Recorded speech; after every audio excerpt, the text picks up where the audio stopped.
All right, Melon. So, welcome Cool. to Friday Coffee Talk by Lomads. I'm Nishan, co-founder of Lomads, and I'm really happy to be having this conversation with you today. Okay, so I think the most interesting thing we should start with is really understanding what is Data Union DAO and you know why it matters. Sure, of course. Yeah, maybe I start with how we started the Data Union DAO first, because it has like quite a long story in the back, and then I can go more into what we're doing today and how we got there.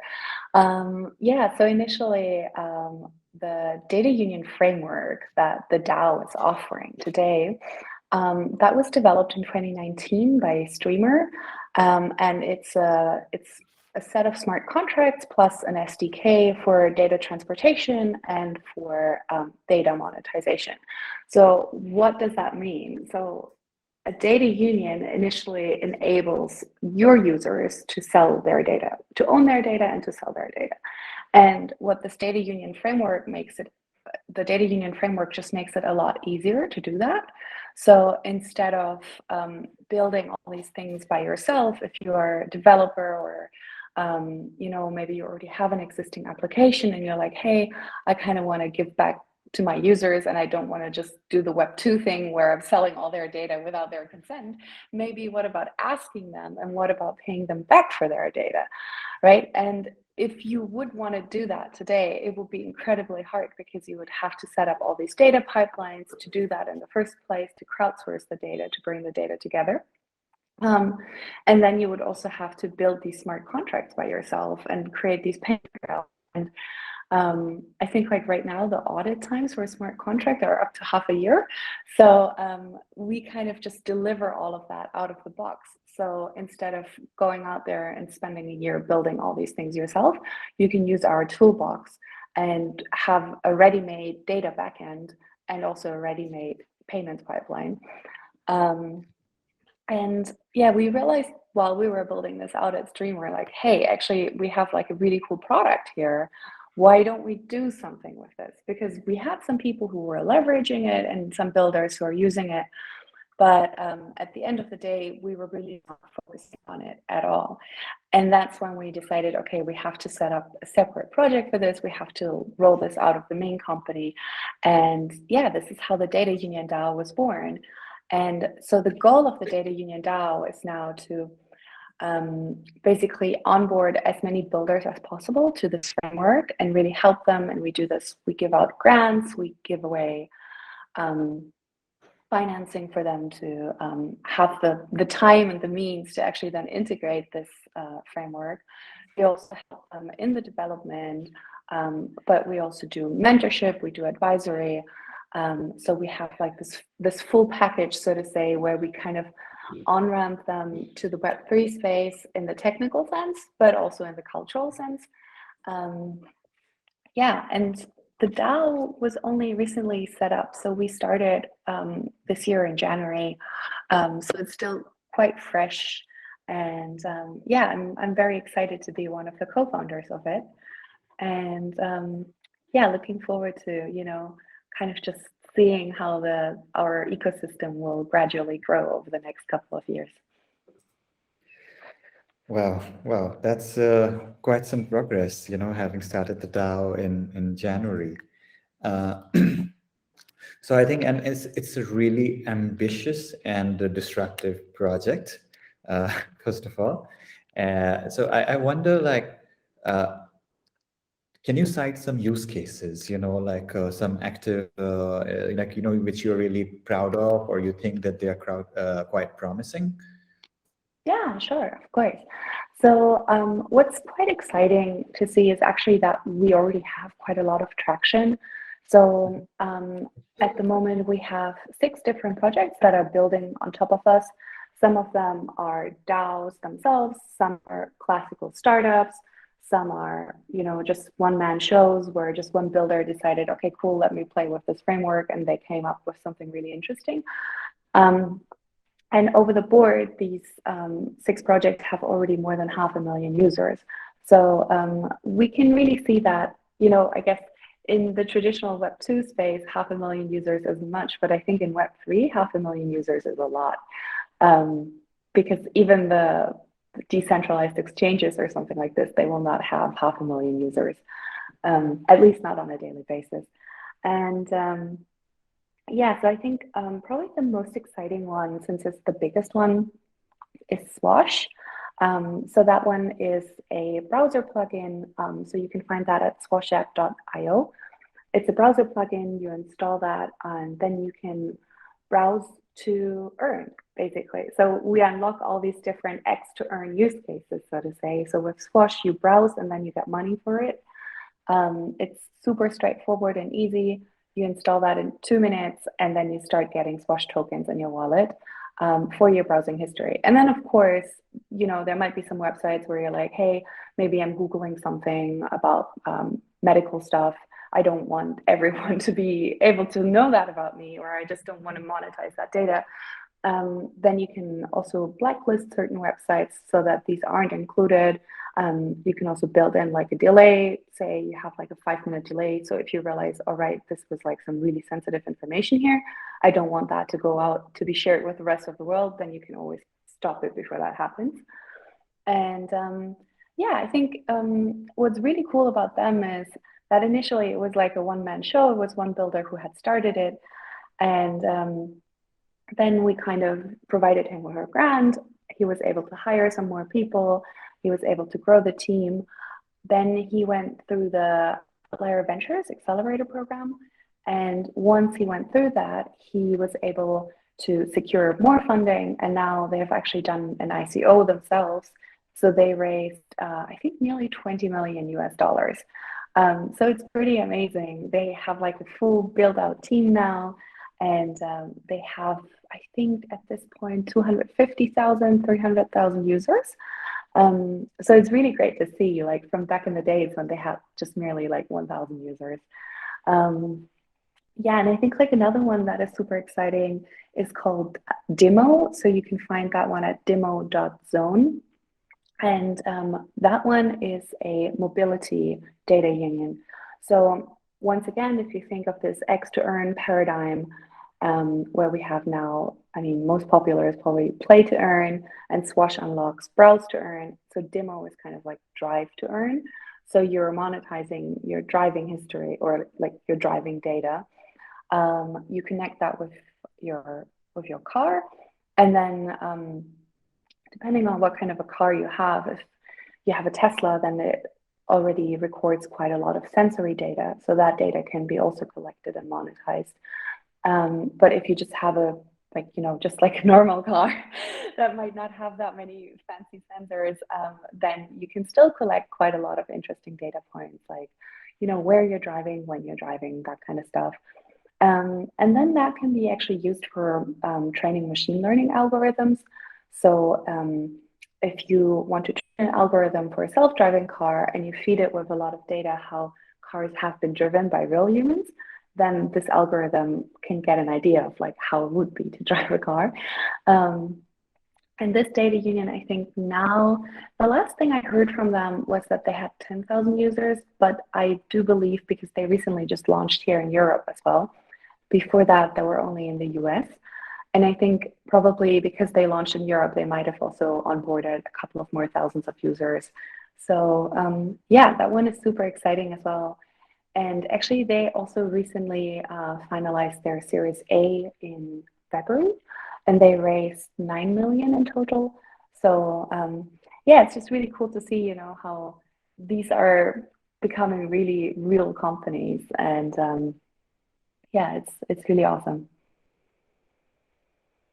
Well, yes, and I think indeed both of them are very, very interesting use cases, actually. So great.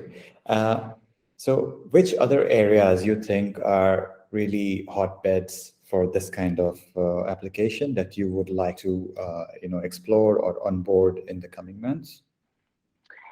Yeah, so I think there are different categories, but they're all kind of circling around this X to earn paradigm. So, for example, you could have all the consumer categories, which you could kind of call like shop to earn or watch to earn or listen to earn. So that could be like a Netflix data union where you sell your Netflix data. That could be an Amazon data union where you sell your shopping data. Or it could be a Spotify data union where you sell the data of the music you're listening to. But I think apart from that, you could also have something maybe a little bit more specialized, which could be monitor to earn. So if you think of putting up IoT devices to measure air quality in certain areas, or pollution levels, or noise levels, or any kind of environmental data could be also a really interesting use case. Then you could also look into sweat to earn. So that would be biometrical data. You know, when you have like a Fitbit or an Apple Watch, you can do a lot of interesting data collection with these kind of wearables. Yeah, I think these could be some interesting categories.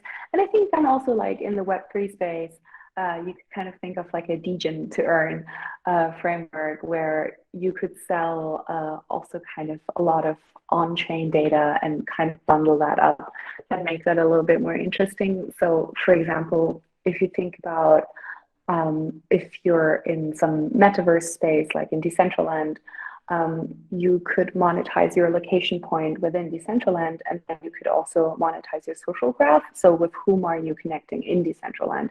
With whom have you been speaking, and where have you been speaking? And then if you'd have like a bigger data set, then people would actually know, okay, where are the hotspots in Decentraland, and where are like some interesting points, and where do people gather at which time? So then the land prices for these areas would increase, for example. Yeah, so I think there are lots of different use cases, and I'm sure that, you know, we will have people popping into our ecosystem who will have their own ideas of what they actually want to build.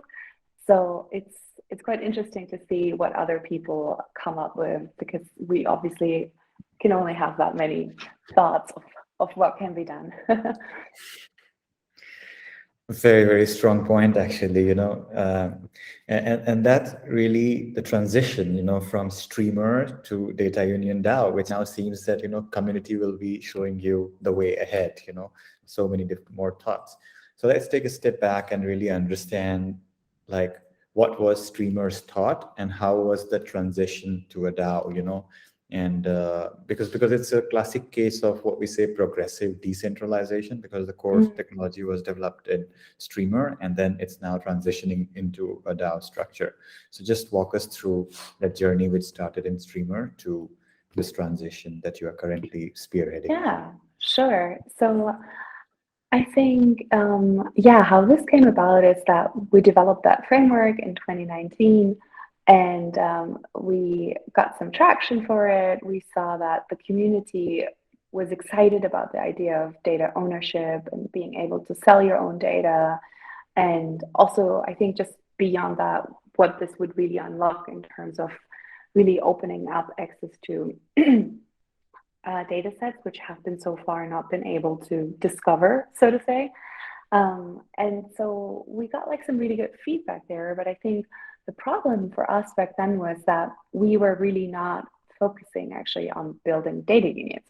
The focus from Streamer is to build a data transportation network, so it has something to do with data, and some parts of the Streamer stack are being leveraged for the data union framework, but yeah, the mission of the company was something else, and they also didn't want to divert from that too much and kind of, you know, dilute their own messaging with saying like, hey, and now we offer this other thing, which I think in crypto is really dangerous, right? Because things can already be very complicated, especially when you're really building like some heavy kind of infrastructure projects.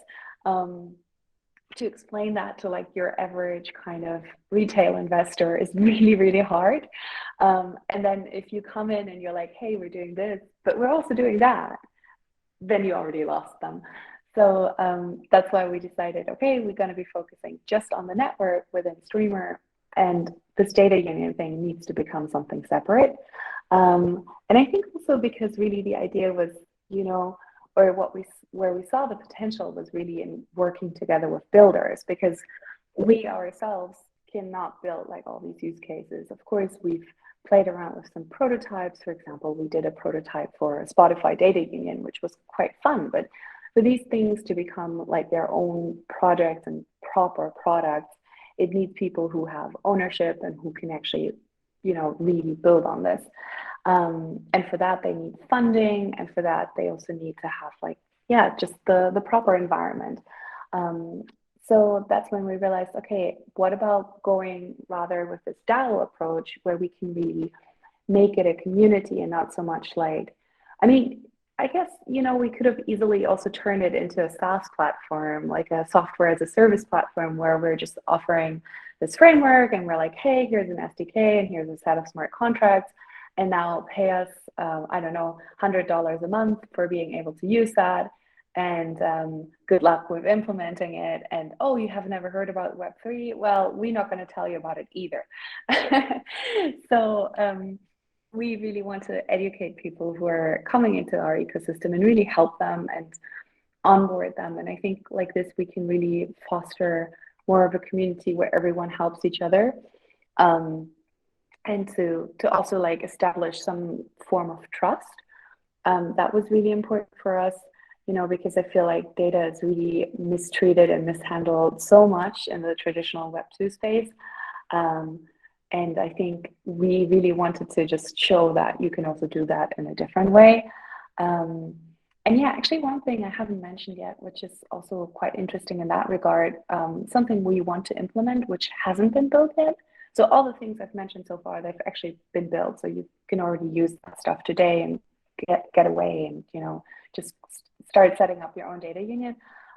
One thing we want to build is a proof of trust contract. That's how we're calling it, which is basically sort of when you buy food and it's organic food and it has like this sign on it.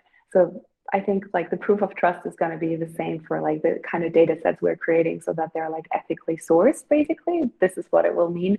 And the idea is that the different data unions will have to stake tokens on the proof of trust contract just to show that they're genuine and that they will treat this data ethically and that they will not go against their users. If they should violate the terms they have set out themselves, and if it becomes public that they have, handled the data wrongly, then their stake in the proof of trust smart contract gets slashed, and that gets back into the community and to the users as well. So I think that's like a really interesting way to actually hold companies also accountable.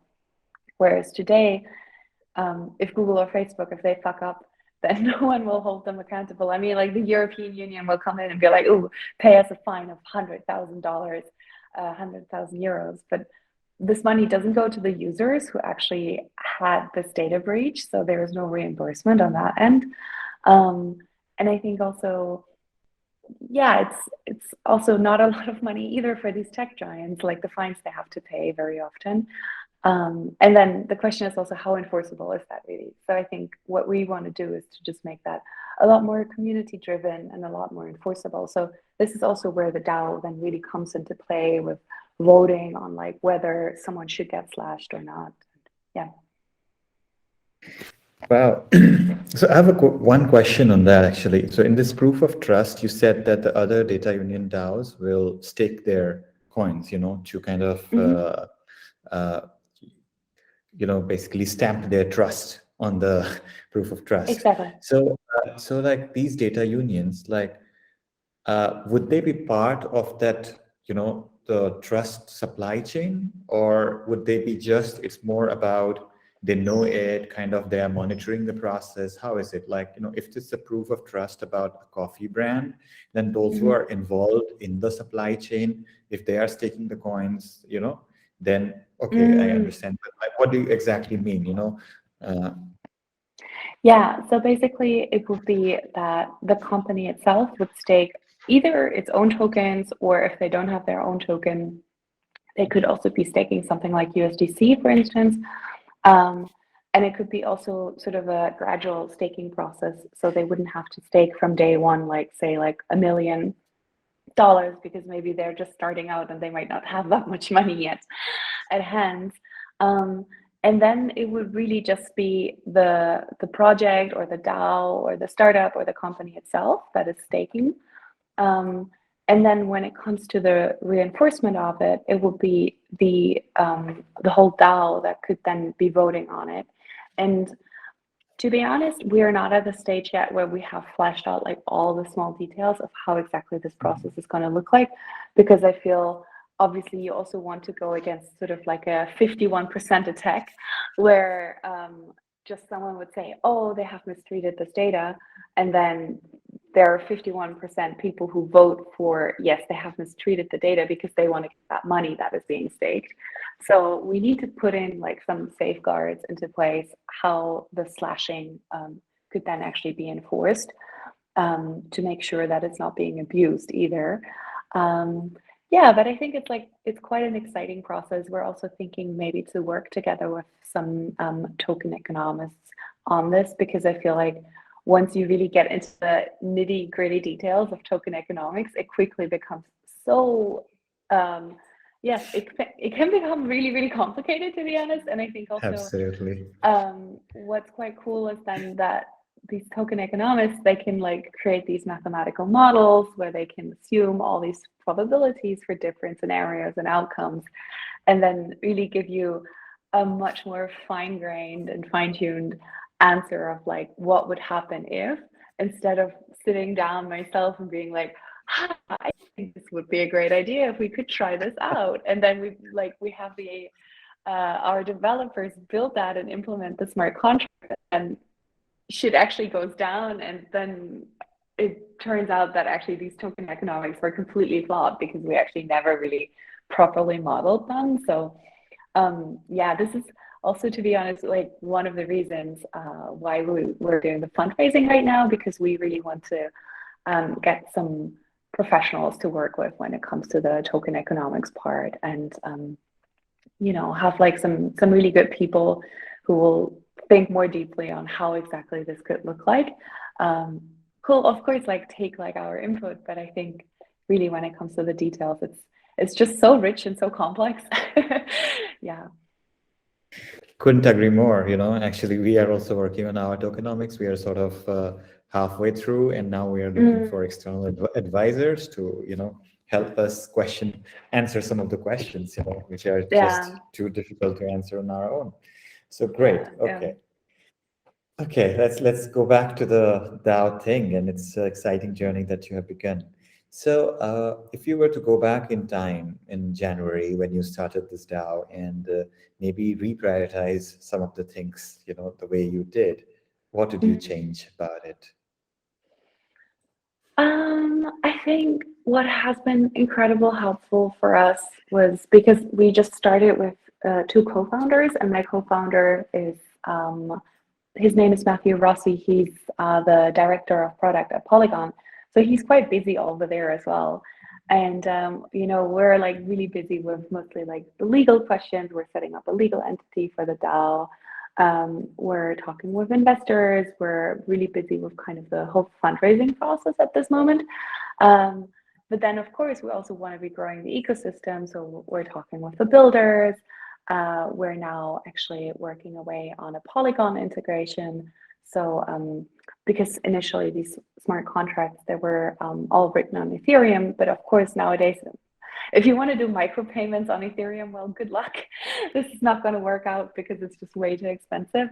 So then initially last year, we pivoted to XDAI within Streamer, and now the smart contract itself is also going to be running on Polygon and not only Ethereum, just to make the deployment a lot cheaper. So that's all happening. But I think what we didn't focus on when we launched was really, the community building. We had a Discord and we have a Twitter account, but we didn't really do much there. We were just like, hi, we're alive now.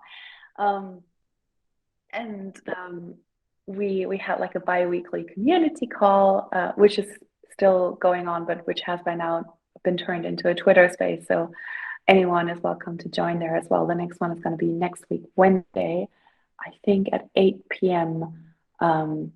Central European summertime, but I need to check that again. But yeah, anyways, so we didn't really focus much on the community building in the beginning, like straight away from the launch. And I think that was really cool that once we hired our community builder, Emre, he's been an incredible help, you know, and like pulling people into the ecosystem and being sort of the first point of contact when builders pop into our Discord. And he chats away with them and like to find out what exactly they want and what exactly they need. And I think also, you know, just to kind of just grow our audience on Twitter, to have like to engage there with different communities, to talk with different people, and yeah, to generally just do this kind of education bit, which is so important to actually have everyone know about what you're doing. So I think that has been really great for us to kind of have someone on there who's really focused full time just on doing this. Yeah. Absolutely. I think a great piece of advice for, anybody, who starts off with a DAO, and you are always kind of juggling several balls, and then like somewhere maybe you miss out on just paying attention to people who join Exactly. and being able to onboard them properly, and then your engagement drops and you feel that you have put so much time, but the actual, the meter is not moving on the community. So I think very, very, very important point you have underlined here. Okay, so now that this part is moving well for you, if you have to talk about your week now, like as one of the key members of the DAO, how, like, what are the key things, the time goes in a week? Yeah, that's a good question, actually. I think it's super different right now. I think honestly, every week is a different week. For example, the other week, we actually met together in person for the first time, my co-founder and I, and also the streamer team. So that was really nice. We all came to Switzerland together because that's also where we're setting up our legal entity right now. And yeah, that was a really good experience, you know, to just see each other in person and to really talk through all the questions we had. Because I feel like in a video call, you can always ever just achieve so much. Whereas really seeing each other in person, yeah, make quite a big difference for us. Um, and I think that was quite efficient in terms of like, you know, the amount of stuff we got done just within a day was amazing because we could finally really, you know, because when a call usually is over, then you're like, okay, I have to hop off, I have the next thing going. And there, when you sit together, you can actually be like, okay, yeah, let's look at this thing one more time and let's really try and solve that problem. So that's super cool, I think. Um, yeah, and I think so that week was then once again very different from like another week where I'll be talking, for example, with investors. Excuse me. Or right now, you know, kind of planning our budget, seeing like how much money we actually still have, how much runway is there left for like us. Um, but then also, you know, talking with builders, we're hosting these bi-weekly community calls where we are onboarding new builders, but where we also invite existing builders within our community to talk about what they're doing. So I think that's usually really, really cool and brings together quite like a diverse group of people. Um, yeah, I think some other things we're quite busy with at the moment, or I'm personally working on right now, is also the constitution of our DAO. Um, which kind of outlines, you know, really the bigger picture, like what our vision is, what we're about, and the kind of terms of the DAO, so to say, like what is it you're getting yourself into, basically. I'm currently also reading like a lot of different constitutions from other projects to see like, okay, what kind of work have they been doing? How do they approach that to see like what would be the best way for us? Because I obviously also don't want to reinvent the wheel with that.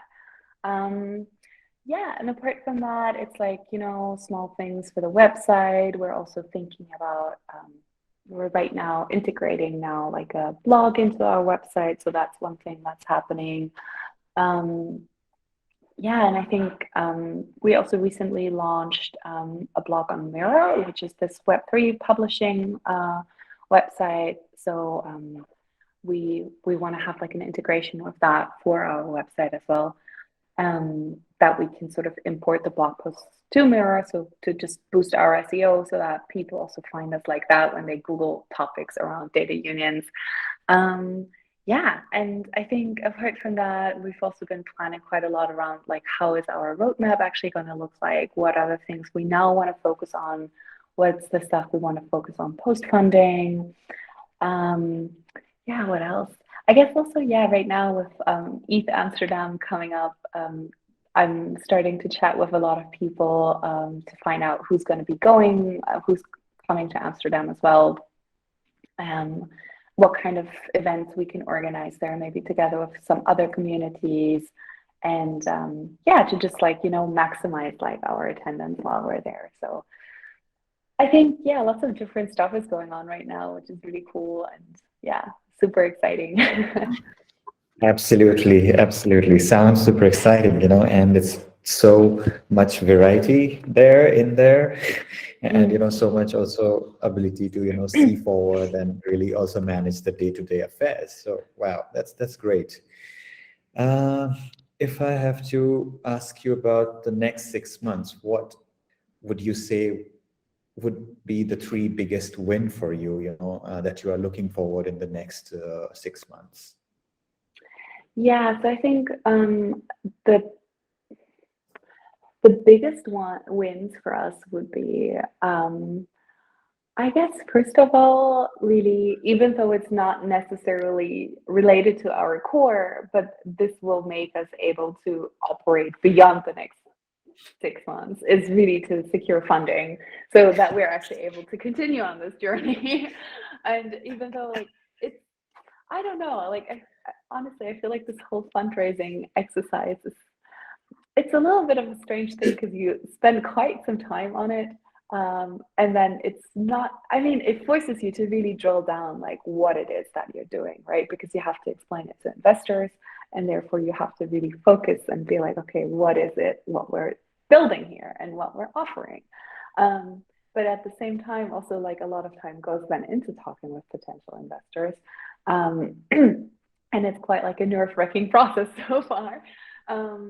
But also quite exciting, I have to say. So I think that is going to be like hopefully one of the biggest wins for the next 6 months, that we can actually secure the funding and then continue, and then also do all the other things we want to do, which would be mostly probably in that time frame for the next 6 months, that we want to organize some kind of a hackathon or a makerthon where we want to onboard a lot more Web2 developers, or, you know, like Web3 curious developers, and really organize like some bigger event around that, where we're gonna have different talks, where we're gonna have some different mentors, where we, you know, kind of show them the opportunities of data unions. And we're thinking either to do that with college students, or I don't know, some kind of probably more like a junior group of developers, and to just see like what kind of use cases come out from that. So I think that's going to be super exciting, to, you know, to really make the ecosystem grow a lot more. Right now, how we got developers into the ecosystem was really mostly just by, you know, they just popped up in our Discord and were like, oh, it's really cool what you guys are doing. I want to build on this. But I think we really want to kind of ramp up our efforts and like how we're pulling people into the ecosystem with like these events and hackathons. So that's super exciting. And I think the third part probably for the next 3 months would be that we also want to have a first MVP of the proof of trust framework that I had mentioned before for the staking. And I think that doesn't have to be like in its very intricate, most detailed form quite yet. But yeah, I think it would be good to just get started with it and to have like a first MVP to kind of show the possibility of like where this is going. Yeah, so I think these are like the three main big points for the next 6 months. But there is like a long list of like what else we want to do. Yeah. Always. But as you know, as co-founders, one knows their top three, you know, and yeah, I think the ones Exactly. you have Yeah. mentioned are really, really, very important one. And going back to the first one about funding, I'm going to pose to you a question. That Facebook is a or rather Meta, is a very interesting company. They are doing rebranding. So imagine, Mark, you open your email tomorrow and you see a email from Mark Zuckerberg. Oh, yeah. And he says that, we are interested in funding you for whatever amount you want. Because Facebook is all about data, and I think your solution can really transform the Mm. company, and they can completely align with the vision. How would you Mm. respond to that? What would be Oh, your reaction? wow. That's such an interesting question. I really love it. Yeah, it's quite a pickle. um, I think, it would really depend, of course, on the terms, right? Um, if he'd be like, well, we're gonna do like a 180-degree change, and this is what we want to do, and we really want to, we're changing our whole mentality of like how we're treating user data, and we need you guys to do that. Well, that would be great. The likelihood of them doing that is probably rather low, but yeah, I think it would have to be there would have to be like a very clear contract that really outlines step by step, and it would be so much legal work involved in if they would really ethically implement that. Then yes, of course. And if that is also then legally enforceable, if they don't do that, that we could sue them with the money they've given us. um, so in that case, I would say yes, because well, it's if they then if they claim to be ethical and if it's enforceable, then for sure. Otherwise, definitely no, definitely no. I think also the same comes to actually some investors where I'm personally not 100% sure whether I would like to have them as my investors, just because there are some Silicon Valley giants that have previously invested quite successfully into companies such as Facebook and who are now going all in into Web3. And I find that a little bit ironic. They're probably still holding like some stock, or they probably still have like board memberships in these Web2 companies, which are doing the exact opposite of what Web3 stands for. But then at the same time, they're investing into these Web3 projects, also with like giant token positions. So they have like quite a lot of voting rights then within these decentralized projects. So I'm a little bit wary of these kind of investors. I don't know, maybe they have great intentions and I'm just not understanding exactly what they're about, but I think mostly it's about maximizing their profits and maybe not so much about actually the values Web3 stands for. Yeah, it's a bit of a tricky one. Yeah, yeah. They will hear it, and maybe they will consider what you are saying, especially Mark's team. You Yeah, are very yeah, clear exactly. on your demands, how it should be. So great, noted. Okay, okay. So you also mentioned about working on your DAO's constitution and roadmap, and getting inspired by others, of course, because we don't want to reinvent the wheel. This space has evolved so much in the past 2-3 years, and such smart people have come, and experimented and written about it. So which are 2 or 3 DAOs which kind of really inspire you? You find that okay, they have done interesting things which we can learn Mhm. from. So Oh, that's a good question. I think like where I've probably learned so far the most about the DAO space is probably, I mean, it's more like a DAO of DAOs, is the Daoist. I don't know if you heard about them. yeah, yeah. Um, they do some pretty cool events. They did one event in Lisbon, and now they're going to be doing one in Amsterdam. But I'm afraid that the one in Amsterdam is only like it's like super exclusive. So I think only 70 people got selected to be able to attend that one, which is a little bit of a bummer. I think they're really great because they bring all these different DAO projects together, and they have a lot of educational content on and like a lot of resources in general about how to, you know, manage your DAO, how to set up your DAO, but also a little bit more on the whole philosophy behind like why would you even set up a DAO in the first place, which I think is quite interesting. So that's one I really like. And I think another DAO, which is more like a proper project in that regard, is it's called Vita DAO. And I'm actually a member of that one. So it's a decentralized science DAO project, so to say. They Okay. are, yeah, it's quite an interesting one because they are investing into longevity, and they obtain IP rights of molecules that could be beneficial for longevity or that could become interesting in longevity research for, I guess, most of that stuff is done with rats, but maybe at some point it becomes relevant for humans. But then the question is always like if that knowledge is actually even, or that data is even transferable from like rats to humans. But it's I think it's really, really cool that you can kind of invest or be part of a project um, that is focusing on longevity, which is like such a niche and edge case. Um, and yeah, then actually if you're a token holder, then you can also vote on like what kind of IP rights should be obtained. And, the DAO governance is all about like basically managing these IP rights and deciding what should be done with them. So I think that's like a very specific use case, but also really cool, this kind of open science approach, because I feel like probably a lot of researchers, it's probably really, really hard for them to get grants and their ideas, to this. I think their approach shows that you can also just crowdsource that, and just find enough people who are interested in your research. And instead of going through the traditional route where you're trying to apply with some foundations and you have to wait half a year and then you get a no, you just build like a community that is really interested in your cause.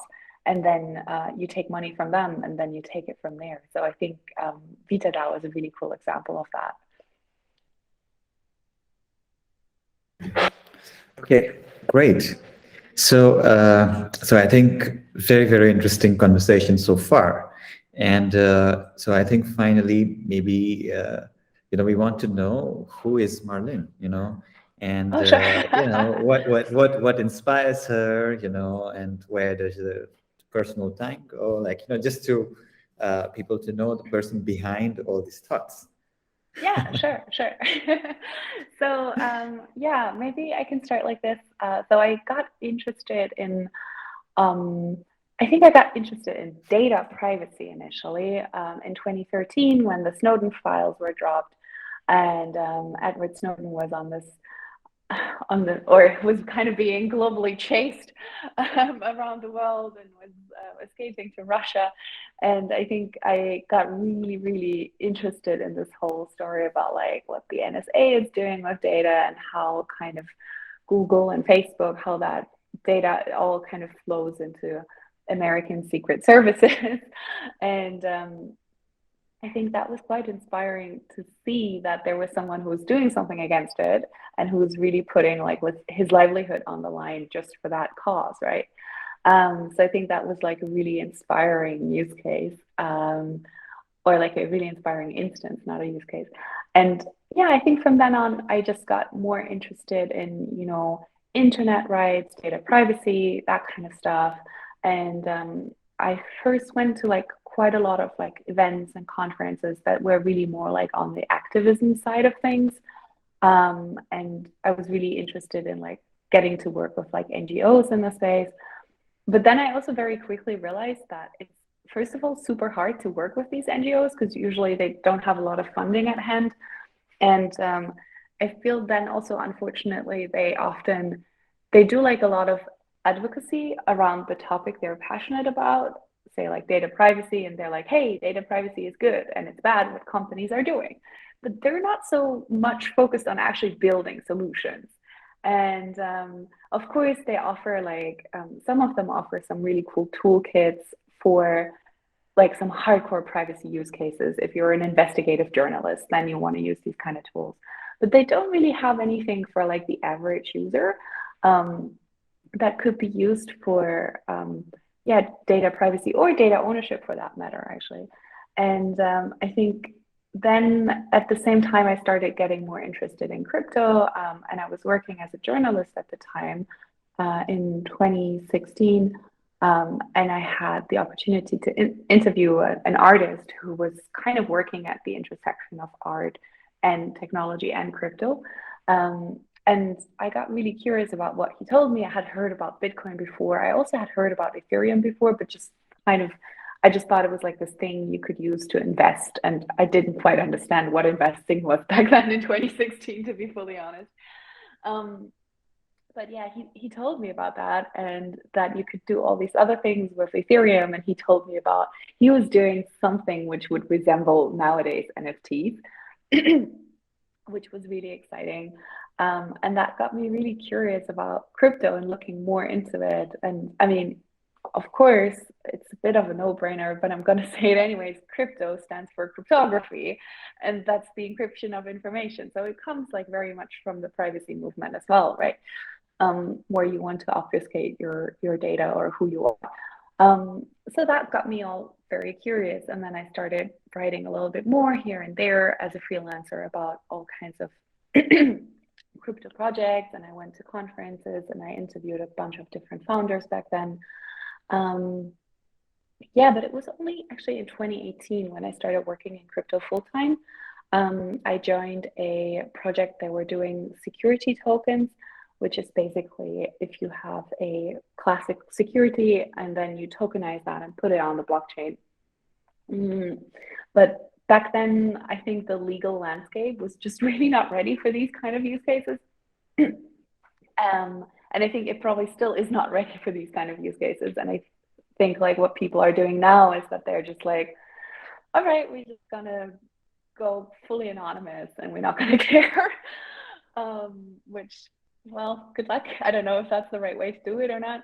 But yeah, back then that unfortunately really kind of didn't work out, that startup, because of all the legal challenges that were being posed. And then from there, I was once again working a little bit as a freelancer and as a consultant. I did some NFT projects in 2019 when nobody cared about NFTs. And which is also really interesting. I learned, I think, a lot about having the right timing, to be honest. And I guess also maybe if I would have been more persistent, I could be very successful with NFTs today, but I'm not so much interested in NFTs anymore, to be honest. And then I joined Streamer in 2019 in like summer, and have been with them ever since. And then we started the Data Union DAO earlier this year.